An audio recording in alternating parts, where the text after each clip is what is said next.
Hello student, कैसे हैं आप लोग। आज हम बात करेंगे आपके लिए 11th क्लास का चैप्टर जो आपका 9 है, सीक्वेंस एंड सीरीज। उसमें ऑब्जेक्टिव सीरीज का पार्ट 4 भी बच्चों आपके लिए काफ़ी इंपॉर्टेंट पार्ट है, क्योंकि प्रीवियस के अंदर कई बार एग्जामिनेशन में यहाँ से भी क्वेश्चन पूछे गए। तो स्टार्ट करते हैं आपके लिए सीक्वेंस एंड सीरीज के अंदर ऑब्जेक्टिव सीरीज का पार्ट 4। ये सभी क्वेश्चन बच्चों काफ़ी इंपॉर्टेंट है, क्योंकि कई बार एग्जामिनेशन में यहाँ से क्वेश्चन पूछा गया है। अब देखिए बच्चों, बात करें क्वेश्चन नंबर फर्स्ट की। Find the sum to infinity of GP. हमें जीपी का सम निकालना अप टू इन्फिनिटी टर्म। अब देखिए बच्चों, जीपी सीरीज क्या होती है बच्चों, देखिए उसका स्ट्रक्चर होता है A R square so on up to मान लीजिए इन्फिनिटी। हमें सम निकालना जीपी का अप टू इन्फिनिटी टर्म। तो उसका डायरेक्ट फॉर्मूला है बच्चों क्या, sum of infinity equal to a upon में 1 माइनस आर। ठीक है बच्चों, और ए का मतलब फर्स्ट टर्म, आर का मतलब बच्चों कॉमन रेशो। तो जब भी हमें किसी जीपी के अंदर सम निकालना अप टू इन्फिनिटी टर्म, तो उसका फॉर्मूला क्या होता है बच्चों, ए अपॉन में 1 माइनस आर। अब देखिए बच्चों, इस सीक्वेंस की बात करें तो ए की वैल्यू कितनी है बच्चों, 6 है। तो ए आपका 6 हो गया, और आर कितना है बच्चों, अगर हम 6 से 1.2 को डिवाइड करें, ठीक है बच्चों, अगर हम 1.2 को 6 से क्या करें बच्चों, डिवाइड करेंगे, तो डिवाइड करने के बाद कितना आएगा बच्चों, 1/5, इसका मतलब 0.2। तो यहाँ आ जाएगा 0.2। तो ये 6 है बच्चों, और 1 में से 0.2 गया बच्चों, तो कितना आएगा 0.8। तो ये हो जाएगा इतना, और ये हो जाएगा 4 2 जा 8, ये 15, इट्स मीन 7.5। तो कौन सा ऑप्शन ठीक है बच्चों, आपका बी ऑप्शन बिल्कुल करेक्ट है। अब बात करते हैं क्वेश्चन नंबर 2 की। The first term of A GP is 2। किसी जीपी का फर्स्ट टर्म कितना है बच्चों, 2 है, and sum to infinity is 6। और सम टू इन्फिनिटी कितना है बच्चों, 6। मतलब इन्फिनिटी टर्म का जो सम है बच्चों कितना है, 6 है। तो आपको क्या निकालना बच्चों, फाइंड द कॉमन रेशो। अब देखिए बच्चों, ध्यान से देखिए इस क्वेश्चन को। देखिए बच्चों, तो क्वेश्चन के हिसाब से बात करें तो सम ऑफ इन्फिनिटी कितना दे रखा है बच्चों, 6 दे रखा है। फर्स्ट टर्म कितना दे रखा है बच्चों, 2 दे रखा है, और हमें क्या निकालना बच्चों, कॉमन रेशो। तो क्लियर हो गया आपका। अब देखिए बच्चों, 1 minus R equal to 2 upon में 6, तो 1 माइनस आर इक्वल टू 1/3, और 1 में से 1/3 माइनस कर दिया, इक्वल टू आर आ गया। तो 3 1 जा 3, 3 में से 1 गया 2/3। तो आर की वैल्यू क्या आ गई बच्चों, 2/3। तो कौन सा ऑप्शन ठीक है बच्चों, आपका बी ऑप्शन बिल्कुल करेक्ट है। अब बात करते हैं क्वेश्चन नंबर 3 की। द वैल्यू ऑफ 6 की पावर 1/2 मल्टीप्लाई 6 की पावर 1/4 मल्टीप्लाई 6 की पावर 1/8। तो हमें इसका सम निकालना अप टू इन्फिनिटी तक। ठीक है बच्चों, यानी इस पूरे को हमें सॉल्व करना। सीरीज क्या जा रही है बच्चों, इन्फिनिटी जा रही है। अब देखिए बच्चों, सबसे पहले हम देखते हैं कि सीरीज का स्ट्रक्चर क्या है, एपी है या फिर क्या है बच्चों, जीपी है। उसके बाद हम बच्चों इस पर क्वेश्चन पे डिटेल में डिस्कस करेंगे। अब ध्यान से देखिए बच्चों, देखिए बच्चों, हमें पता है कि ये जो सीरीज जा रही है अप टू इन्फिनिटी जा रही है बच्चों, ठीक है। और यहाँ पे साइन किसका बच्चों, बीच में मल्टीप्लाई का साइन है। और जब बेस सेम होता है, जब बेस क्या होता है बच्चों, सेम, और साइन क्या होता है, मल्टीप्लाई का, तो पावर क्या होती है बच्चों, ऐड। तो इसको हम ऐसे लिख सकते हैं बच्चों, 6 की power 1/2 plus 1/4 plus 1/8 up to infinity. ठीक है बच्चों। अब ध्यान से देखिए बच्चों, 6 तो 6 है बच्चों।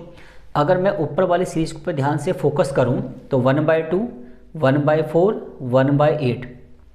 अगर 1/2 से 1/4 को डिवाइड करें तो 1/2 आएगा, और 1/4 से 1/8 को डिवाइड करें तो भी 1/2 आएगा। इसका मतलब जो सीक्वेंस है ना बच्चों, ये क्या है, आपकी जीपी है। क्या है बच्चों, जीपी। और सीरीज क्या जा रही है अप टू इन्फिनिटी। तो अगर मुझे इस पूरे का क्या निकालना है बच्चों, सम निकालना है, तो कैसे निकालेंगे, इस वाले फॉर्मूले से। तो बताइए बच्चों, इस सीक्वेंस के अंदर ए कितना है बच्चों, आपका 1/2, फिर 1 माइनस आर। आर कैसे निकालते हैं बच्चों, अगर हम 1/2 से 1/4 को डिवाइड करें तो भी 1/2 आ रहा है, तो आर की वैल्यू 1/2। तो 6 की पावर 1/2, तो 2 और 1 में से 1/2 माइनस करेंगे तो कितना आएगा बच्चों, 1/2। तो पावर से पावर कैंसिल होगी बच्चों, तो 6 की पावर 1, इट्स मीन्स 6 आ गया आपका। तो कौन सा ऑप्शन ठीक है बच्चों, आपका बी ऑप्शन बिल्कुल सही है। अब बात करते हैं क्वेश्चन नंबर 4 की। Find the sum to N term of the sequence. ये आपके पास बच्चों एक सीक्वेंस है, और हमें सम निकालना अप टू एन टर्म का। ये बच्चों काफ़ी ट्रिकी क्वेश्चन है, क्योंकि इसका बेसिक से करेंगे टाइम हमारा ज़्यादा लगेगा, और पेपर क्या है बच्चों हमारा एमसीक्यू बेसिस पे, इसलिए हम करते हैं इसको शॉर्टकट ट्रिक से। अब देखिए बच्चों, तो जब भी बच्चों इस टाइप का क्वेश्चन पेपर में आ जाए, जैसे मान लीजिए यहाँ तो है 8 की सीरीज है, पेपर में ये भी आ सकता है 5 5 5 5 5 5 अप टू इन्फिनिटी। ये भी आ सकता है बच्चों 3 3 3 333 अप टू इन्फिनिटी। और हमें ऐसी सीक्वेंस का क्या निकालना है बच्चों, सम निकालना है। तो उसका डायरेक्ट फॉर्मूला है बच्चों, और फॉर्मूला है बच्चों आपका ये। बस आपको ध्यान क्या रखना है बच्चों, इस फॉर्मूले को आपको याद रखना है। अब देखिए अगर सीक्वेंस में 8 8 है तो आपको यहाँ पे क्या रखना है बच्चों, 8 रखना है। क्या रखना है बच्चों, 8। इसका फॉर्मूला सीधा सा है बच्चों, a अपॉन में 9, ठीक है बच्चों, 10 की पावर n माइनस 1 अपॉन में बच्चों 9 माइनस n, ये आपका फॉर्मूला है बच्चों। और यहाँ पे a का मतलब जो भी टर्म की सीरीज होगी। अब देखिए यहाँ पे सीक्वेंस में क्या है, 8 8 है, तो यहाँ पे a की जगह पे 8 आएगा। अगर सीक्वेंस में क्या होता बच्चों, 5 5 5 होता, तो यहाँ पे क्या आता बच्चों, 5 आता। तो आपको ये फॉर्मूला बच्चों याद रखना है। और जब भी ऐसा क्वेश्चन पेपर में आ जाए, हमें सम निकालना अप टू एन टर्म का, उस केस में बच्चों यहाँ पे a की जगह वो वैल्यू पुट कर देंगे जो सीक्वेंस में रिपीट हो रही होगी, ठीक है बच्चों। इसका मतलब क्वेश्चन अगर ये आता बच्चों 7 7 7 7 7 7 7 7 7, हमें सम निकालना अप टू एन टर्म का, उस केस में बच्चों इस फॉर्मूले में क्या करते हैं बच्चों, जहाँ पे a है वहाँ पे 7 पुट कर देते, और बाकी सारा फॉर्मूला बच्चों क्या रहेगा, सेम रहेगा, ठीक है बच्चों। तो इस तरीके से हम इसको शॉर्टकट ट्रिक से कर सकते हैं। अब बात करते हैं क्वेश्चन नंबर 5 की।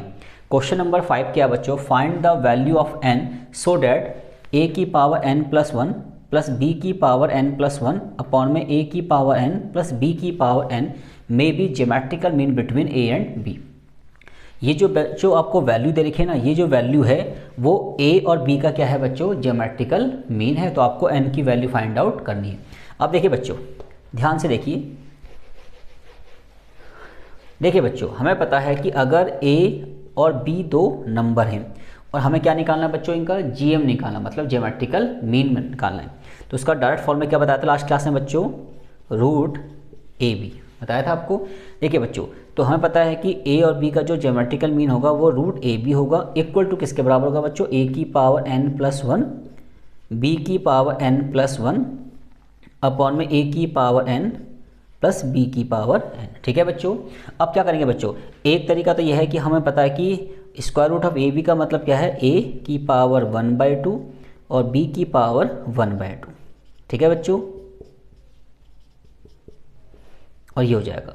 अब एक तरीका तो ये है कि बच्चों हम इसको क्रॉस मल्टीप्लाई करके कैलकुलेशन करके n की वैल्यू फाइंड आउट करेंगे, बट उस प्रोसेस में टाइम ज़्यादा लगेगा, क्योंकि पेपर हमारा क्या है बच्चों, MCQ की बेस पे, तो हम इसे करेंगे टैली मेथड से, ठीक है बच्चों। अब ध्यान से देखिए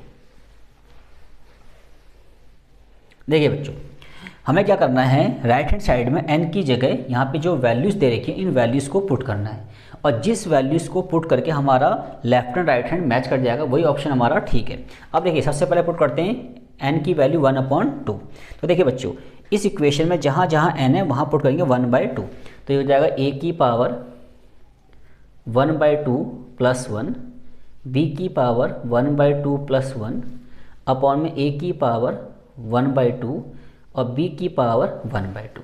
हमें पता है बच्चों, इसको सॉल्व करके a की पावर 1/2 b की पावर 1/2 नहीं बन रहा है, ठीक है बच्चों। तो ये वाला ऑप्शन हमारा गलत हो गया। अब बात करते हैं किसकी, ऑप्शन नंबर 2 की। हम लेते हैं n की जगह माइनस का 1/2। अब इस इक्वेशन में जहाँ जहाँ n है वहाँ पुट करते हैं माइनस का 1/2। तो a की पावर 1/2 प्लस 1, b की पावर माइनस का 1/2 प्लस 1 अपॉन में a की पावर माइनस 1/2 प्लस b की पावर माइनस 1/2, ठीक है बच्चों। अब देखिए, 1 में से 1/2 गया तो a की पावर 1/2, और 1 में से माइनस 1/2 गया तो b की पावर 1/2, ठीक है बच्चों। अब ध्यान से देखिए बच्चों, अब हमें पता है कि अगर किसी भी नंबर की पावर माइनस में होती है उसको हम लिखते हैं 1/a, ठीक है बच्चों, रेसिप्रोकल कर देते हैं। तो इसको लिख सकते हैं हम बच्चों 1/a की पावर 1/2, इसे लिख सकते हैं 1/b की पावर 1/2, ठीक है बच्चों। अब ध्यान से देखिए बच्चों, अगर हम इसका एलसीएम लें तो ये तो आपका बच्चों सेम रहेगा, और अगर इसका एलसीएम लेंगे बच्चों तो क्या आएगा, b की पावर 1/2 a की पावर 1/2 अपॉन में a की पावर 1/2 और इंटू में b की पावर 1/2। ये चीज़ कहाँ जाएगी बच्चों, सबसे टॉप पे, और इससे कैंसिल हो जाएगा, और ये कहाँ जाएगा, सबसे ऊपर आ जाएगा। तो a की पावर 1/2 इंटू में b की पावर 1/2 का मतलब हो जाएगा ab की होल पावर 1/2। इसका मतलब हमारा ये ऑप्शन बिल्कुल मैच कर रहा है। तो इसका मतलब b की वैल्यू क्या हो जाएगी बच्चों, माइनस का 1/2, ठीक है बच्चों। अब बात करते हैं क्वेश्चन नंबर 6 की। क्वेश्चन नंबर 6 क्या है बच्चों, ए की वैल्यू 7 to 9 दे रखी है and seventh term of 64 determine the S7। अब देखिए बच्चों, ये हमारे पास एक जीपी सीरीज है, उस जीपी सीरीज के अंदर फर्स्ट टर्म 7 to 9 है और सेवन टर्म की वैल्यू 64 है और हमें सम निकालना है S7, सम निकालना है 7 टर्म का। अब ध्यान से देखिए बच्चों, इसे करते हैं प्रैक्टिकली। देखिए बच्चों, तो ए कितना है बच्चों 729 और 7 टर्म का मतलब क्या होता है बच्चों, ए आर की पावर 6 इक्वल टू 64। ठीक है बच्चों, अब हमें पता है कि ए की वैल्यू कितनी है 729, आर की पावर 6 इक्वल टू 64, आर की पावर 6 64 अपॉन में 729, ये है आर की पावर 6। और अगर हम 64 के फैक्टराइज करें और 729 के फैक्टराइज करें तो ये हो जाएगा बच्चों 2/3 की होल पावर 6। तो पावर से पावर कंपेयर हो गया, तो बच्चों आर की वैल्यू आ गई 2/3। अब हमें सम निकालना किसका बच्चों, 7 टर्म का, क्योंकि आर की वैल्यू क्या है बच्चों 1 से कम है। तो सम का कौन सा फॉर्मूला लगाएंगे बच्चों, ये वाला, ए 1 माइनस आर की पावर n अपॉन में 1 माइनस आर। अब देखिए बच्चों, ए की वैल्यू कितनी है 729 और आर की वैल्यू कितनी है बच्चों 2/3, एन कितना है बच्चों 7 और अपॉन में 1 माइनस आर की वैल्यू कितनी है बच्चों 2/3। अब इसको कैलकुलेट कर लेंगे बच्चों और कैलकुलेट करने का जो भी आंसर आएगा इन चारों में से एक ऑप्शन हमारा बच्चों बिल्कुल ठीक हो जाएगा। ठीक है बच्चों, अब बात करते हैं क्वेश्चन नंबर 7 की। इवैल्यूएट समीशन ऑफ 2 + 3 की पावर के और k इक्वल टू 1 से लेकर कहाँ तक है बच्चों 11 तक। हमें इस टर्म का क्या निकालना है बच्चों, सम निकालना है और k की वैल्यू कहाँ से स्टार्ट करनी है 1 से लेकर कहाँ तक 11 तक। ठीक है बच्चों, आप ध्यान से देखिए, इसे करते हैं प्रैक्टिकली। देखिए बच्चों, हमें पता है कि ये हमारे पास एक टर्म है और इस टर्म का हमें सम निकालना है, क्योंकि सम किसी एक टर्म का तो होता नहीं बच्चों, सम होता है एक से ज़्यादा टर्म का। क्योंकि इसी टर्म के अंदर k की जगह स्टार्टिंग में 1 से लेकर कहाँ तक पुट करना है बच्चों 11 तक। तो पूरी जो सीक्वेंस बनेगी उसे क्या निकालना है, हमें सम निकालना है। तो इसको अगर हम प्रैक्टिकली सोचें तो क्या बनेगा बच्चों 2 + 3 की पावर 1, क्योंकि k की वैल्यू स्टार्ट कहाँ से करनी है बच्चों 1 से और कहाँ तक लेके चलनी है 11 तक। मतलब इस टर्म का हमें कुल मिला के 11 टर्म तक का सम निकालना है। तो देखिए बच्चों, पहला हो गया 2 + 3 की पावर 1, अगला आ गया 2 + 3 की पावर 2, नेक्स्ट है 2 + 3 की पावर 3 और लास्ट में आएगा 2 + 3 की पावर 11। ठीक है बच्चों, अब ध्यान से देखिए, हमें पता है कि हर टर्म के पास 2 आ रहा है। तो 2 कितनी बार है बच्चों, देखिए 11 टाइम। तो अगर 2 2 2 इन 2 को हम 11 टाइम प्लस करेंगे तो कितना आएगा बच्चों 22। उसके बाद देखिए बच्चों, यहाँ क्या बचेगा 3 की पावर 1, यहाँ 3 की पावर 2, यहाँ 3 की पावर 3 और यहाँ पे 3 की पावर 11। ठीक है बच्चों, अब ध्यान से देखिए, ये 22 तो हमारा सेम रहेगा। और अगर हम ध्यान से देखें इस सीक्वेंस को, तो इस सीक्वेंस के अंदर ये जीपी सीरीज है, क्योंकि ये 3 है, ये 9 है, ये 27 है। तो अगर डिवाइड करेंगे तो रेशियो क्या आएगी बच्चों, सेम आएगी। तो अब देखिए बच्चों, ए कितना है 3, आर भी कितना है 3। तो सम का लगे कौन सा फॉर्मूला बच्चों, ये वाला, ए आर की पावर n -1 अपॉन में r -1, क्योंकि r ग्रेटर देन क्या है बच्चों 1 है। तो देखिए बच्चों, a की वैल्यू कितनी है 3, r की वैल्यू भी 3, n कितना है बच्चों 11 अपॉन में 3 - 1। ठीक है बच्चों, अब इसको सॉल्व कर लेते हैं बच्चों। तो ये आएगा आपका 22, 3 और 3 की पावर 11 -1 अपॉन में 2। तो देखिए बच्चों, हमारा कौन सा ऑप्शन मैच कर रहा है, देखिए ध्यान से देखिए, हमारा कौन सा ऑप्शन मैच कर रहा है, फर्स्ट कर रहा है क्या, यस फर्स्ट मैच कर रहा है बच्चों, बिल्कुल मैच कर रहा है। तो हमारा ए ऑप्शन ही क्या है बच्चों, बिल्कुल करेक्ट है। अब बात करते हैं क्वेश्चन नंबर 8 की। The 5th, 8th and 11th term of a GP are PQ respectively. ठीक है बच्चों, हमारे पास एक GP है, उस GP में 5th, 8th और 11th टर्म की जो वैल्यू है वो PQR दे रखी है रिस्पेक्टिवली। तो हमें बताना है कि इन चारों में से कौन सी कंडीशन ट्रू है। अब ध्यान से देखिए बच्चों, देखिए बच्चों, तो 5th टर्म का मतलब क्या होता है बच्चों, AR की पावर 4 है ना भैया, क्योंकि हमें पता है टर्म का फॉर्म होता है AN equal to AR n -1 और हमें जो टर्म निकालना होता है हम n की जगह वही वैल्यू पुट कर देते हैं। तो 5th टर्म का मतलब n की जगह 5 आ जाएगा। तो AR की 4 इक्वल टू किसके बराबर बच्चों, P के बराबर। ठीक है, उसके बाद कहा है इन्होंने 8th टर्म, तो 8th टर्म की वैल्यू क्या आएगी बच्चों, AR की पावर 7 वो इक्वल टू किसके बराबर है, Q के बराबर। ठीक है जी, और उसके बाद बोला है 11 टर्म AR की पावर 10 इक्वल टू किसके बराबर, आर के बराबर। ठीक है जी, ये इन्होंने क्वेश्चन दे दिया कि 5th 8 11 term of A P Q R.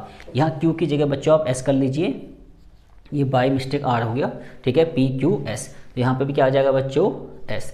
मतलब 5th टर्म की वैल्यू पी है, 8 टर्म की वैल्यू क्यू है और 11 टर्म की वैल्यू कितनी है बच्चों एस है। अब देखिए बच्चों, हमें चेक करना है कि बीच क्या रिलेशन है। ठीक है, अब देखिए ध्यान से देखते हैं बच्चों, हमें पता है कि सबसे बड़ी पावर किसके पास है, एस के पास, और फिर उसके पास क्यू के पास, उसके सबसे कम पी के पास। अब देखिए बच्चों, हमें देखना है इन चारों में से कौन सी कंडीशन ट्रू है।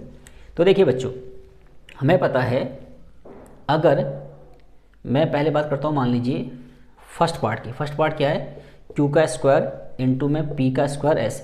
देखिए बच्चों, अगर क्यू का स्क्वायर करेंगे तो ये हो जाएगा ए की 2 और आर की 14, और पी का स्क्वायर करेंगे बच्चों तो हो जाएगा ए का स्क्वायर आर की 8, और एस की मल्टीप्लाई करेंगे तो ए आर की 10। अब देखिए ये हो जाएगा ए की 2 आर की 14, और ये हो जाएगा ए की 2 और ए की 3, गलत हो जाएगा ऑप्शन बच्चों। ठीक है जी, अब बात करते हैं इसमें नेक्स्ट ऑप्शन बी पार्ट की। तो बी चेक करते हैं बच्चों, क्या लिखा है, क्यू का स्क्वायर टू पी एस। अब क्यू की वैल्यू कितनी है बच्चों, ए आर की पावर 7, इसका स्क्वायर इंटू में क्या है बच्चों पी इंटू एस। पी की वैल्यू कितनी है, ए आर की 4 और एस की वैल्यू ए आर की 10। अब चेक करते हैं बच्चों, इसको सॉल्व करेंगे तो आएगा ए की 2 आर की 14, और यहाँ पे भी करेंगे तो ए की 2 और आर की 40। इसका मतलब जो बी ऑप्शन है बच्चों, वो इस कंडीशन को क्या करता है बच्चों, सेटिस्फाई करता है। तो ऑप्शन कौन सा हो जाएगा बच्चों, आपका बी ऑप्शन बिल्कुल करेक्ट है। तो इस तरीके से बच्चों हमने सीक्वेंस एंड सीरीज के अंदर ऑब्जेक्टिव सीरीज का पार्ट 4 भी बच्चों क्या कर लिया, कंप्लीट कर लिया, और उम्मीद है कि चीज़ें आपको समझ में आ गई होंगी। और स्टूडेंट, अगर आपको मेरी वीडियो अच्छी लगी तो इसको लाइक कीजिए, शेयर कीजिए एंड सब्सक्राइब कीजिए। Thank you guys.